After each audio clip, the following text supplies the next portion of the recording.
اللہ اللہ اللہ اللہ والعاقبۃ للمتقین والصلاة والسلام علی سید الانبیاء والمرسلین وعلی آلہ واصحابہ اجمعین اما بعد اعوذ باللہ من الشیطان الرجیم بسم اللہ الرحمن الرحیم قل بفضل اللہ وبرحمتہ فبذلک فلیفرحوا صدق اللہ العظیم وصدق رسولہ النبی الکریم الامین ان اللہ وملائکتہ یصلون علی النبی یا ایہا الذین آمنوا صلوا علیہ وسلموا تسلیما الصلاۃ والسلام علیک یا سیدی یا رسول اللہ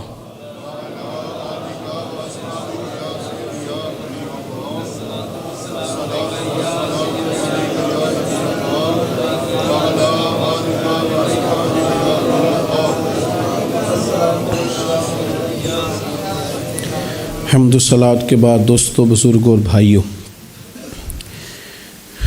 انسان اپنی زندگی میں جیسے جیسے شب و روز طے کرتا ہے، بہت سارے مواقع زندگی میں اسے دیکھنے نصیب ہوتے ہیں۔ ہمارے ہاں کچھ تقریبات کی جاتی ہیں، خوشی کے موقع پر بھی اور غم کے موقع پر بھی۔ خوشی کی تقریبات بھی پہلے بڑی مختصر، جامع، پروقار اور وزادار ہوتی تھی۔ نکاح کا مطلب ہے دو گواہوں کی موجودگی میں ایجاب و قبول کرنا۔ مختصر سے لوگوں کے بیچ بیٹھ کے نکاح ہو جاتا تھا، مختصر سے لوگ ولیمے کی دعوت کے بعد دعائے خیر پر اپنے اپنے گھروں کو چلے جاتے تھے۔ ہندوستان میں مسلمانوں نے ہندوؤں کو دیکھا کہ وہ مہندی کی رسم کرتے ہیں، اس پر پھر اتنی زیادہ توجہ لوگوں کی بڑھ گئی کہ وہ باقاعدہ شادی کا حصہ بن گئی، باقاعدہ اس پہ بہت بڑا سرمایہ خرچ ہونے لگ گیا۔ پھر اس کے ساتھ ساتھ فی نفس ہی عورت کا ہاتھوں پہ مہندی لگانا تو ناجائز نہیں، لیکن اس میں پھر ایک باقاعدہ تقریب رکھ لینا، پھر مرد عورتوں کا اکٹھے ہونا، پھر ڈھول ڈھمکا ہونا، پھر شور شرابہ ہونا، اس کی شریعت قطعاً اجازت نہیں دیتی۔ پھر یہ ہوتا تھا کہ شادی سے قبل جب رشتہ طے ہوتا تھا تو طریقہ یہ تھا کہ لڑکی اور لڑکے کا نکاح کر دیا جاتا تھا اور مناسب وقت پر رخصتی ہو جاتی تھی۔ نبی پاک صلی اللہ تعالیٰ علیہ وسلم نے حضرت سیدہ عائشہ صدیقہ رضی اللہ تعالیٰ عنہ کے ساتھ نکاح کیا اور 3 سال کے بعد رخصتی ہوئی۔ چلیں بعد میں لوگوں نے اگر نکاح نہ کیا تو پھر کہا کہ نسبت طے کر دی ہے۔ یہ بڑا سونا، اچھا، صاف ستھرا فکرہ تھا۔ اب باقاعدہ اس نام کو منگنی کا نام دے دیا گیا،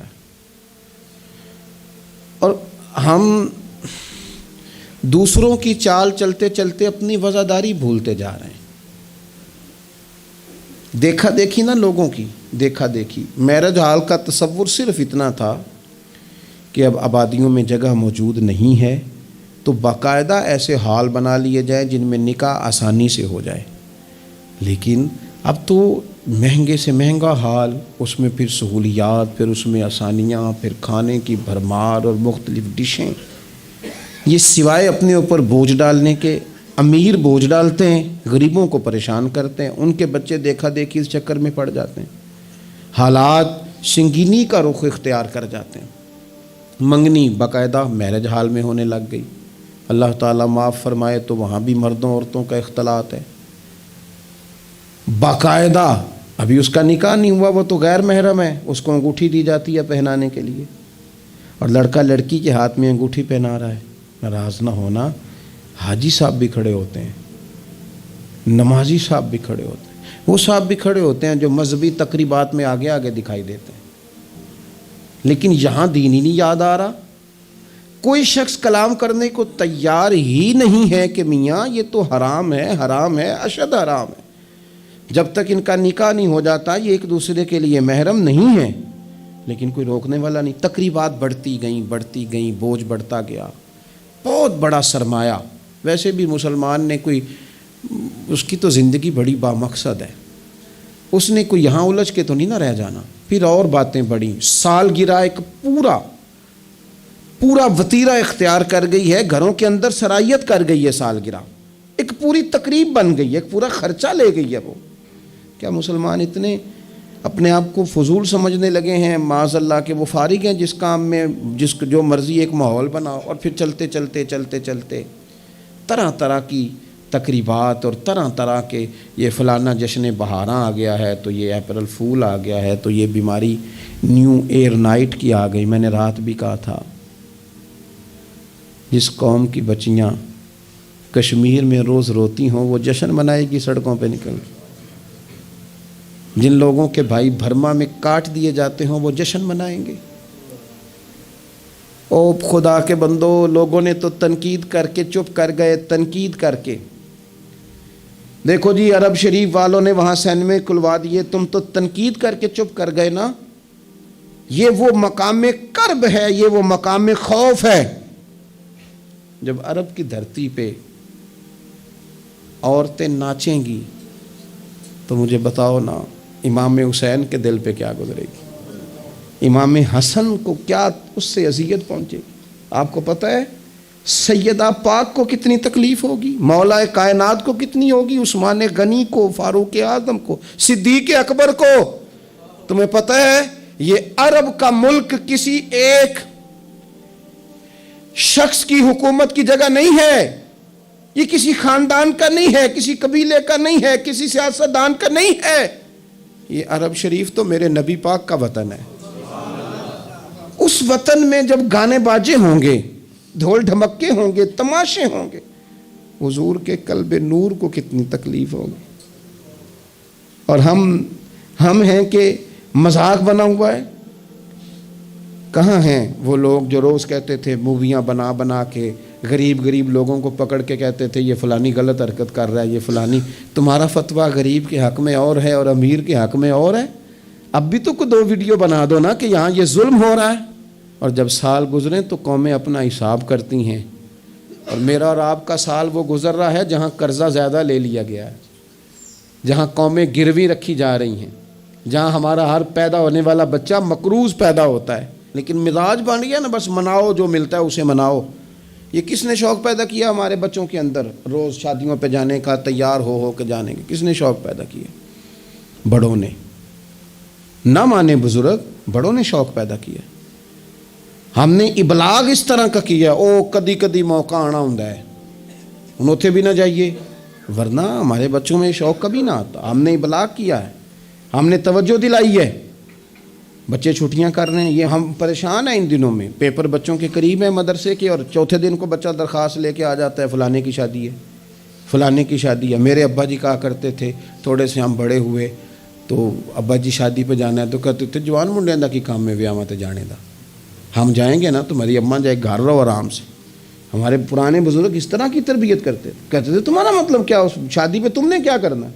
اور یہاں سارا کام ہی بچے اور بچیوں کو دے دیا گیا, بچے اور بچیوں کو, اور تیار کر کے نہیں جاتا. کسی خاص جگہ پہ کوئی مجبوری ہو جائے, قربت اتنی زیادہ ہو کہ رہا نہ جائے, تو کبھی نکاح پڑھانے کے لیے جاؤں نا تو بس میرے کانوں سے آواز ٹکراتی نہیں, لیکن میں سمجھ جاتا ہوں کہ کیا باتیں گونج رہی ہیں. اور پردہ ہی کر لو تھوڑا سا. وہ کہتے ہیں پردہ, یہ بچی کے نکاح کی مووی نہ بنی تو فلم ہی نہیں مکمل ہوگی.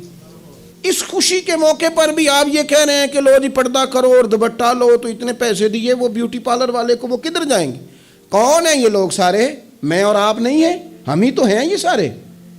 یہ کس پر تنقید کر کے ہم چپ کر گئے ہیں؟ ہم سارے خود ہیں, اور ہم سب ملا کے اس سوسائٹی کا حصہ بنتے جا رہے ہیں. اب تو بھائی وہ مہنگے میرج ہال کے اندر جب میرج ہال لیا جاتا ہے تو ایک سمت عورتیں, ایک سمت مرد, اور بیچ میں پردے کا بندوبست بھی نہیں کرایا جاتا, چونکہ یہ تو دکھیا نوس لوگ ہیں جو پردہ کراتے ہیں. وہ کہتے ہیں لو اتنی تیاری کی, کپڑے دکھانے کس کو ہیں, تم پردہ کرا رہے ہو.